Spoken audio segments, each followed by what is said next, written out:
Hi guys, today Spider-Man ကိစ္စဖြစ်နေပြပါစီ Spider-Man ကရန်ကောင်းနေပြီကျွန်တော်ချာကြရန်ကောင်းတယ်လို့ပြောကြပဲဘို့ကျွန်တော်ရဆော့မှာပြပါဟုတ်ကဲ့အဲ့တော့ခုနေပြီပေါ့နော်အမှန်ပါကျွန်တော်ကျိုးခဏလွေးတာဗျာမ24ခုလောက်လွေးတယ်အမှကျွန်တော်တိုင်စားဖတ်တာဗျာမျိုးဆုံးလေးကြီးကြပေါ့နော်ကျွန်တော်ဖေကိုဆုံးလေးကြီး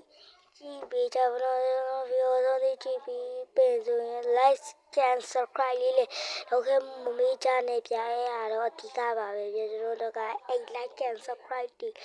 လိုရတာပေါ့နော်အဲ့အဓိကလိုရတာပေါ့နော်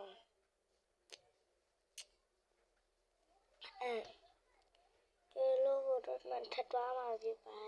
ကျွန်တော်တို့ဒီဖက်တူရှိတယ်ဘာကျွန်တော်လို့အမှသွားပါဗျာအမှန်ကျွန်တော်လို့ညာဆွဲနေမှာညာဆွဲကြည့်အဲ့လိုမိုက်တယ်တော့ကျွန်တော်ကမင်းလို့ကောင်းနေမပြုတ်ကြပါပါဗျာမိုက်လိုက်တာလို့အဲ့လိုပြုတ်ကြအောင်မကြိုက်တာလို့ကိုရီးယားအဲ့လိုပဲအဲ့လိုကမင်းရနေကိုပြောနေကမင်းရနေကိုပျော်ရွှင်ရောပါနေဒီနေ့တော့ဒီလောက်ပါပဲတတာ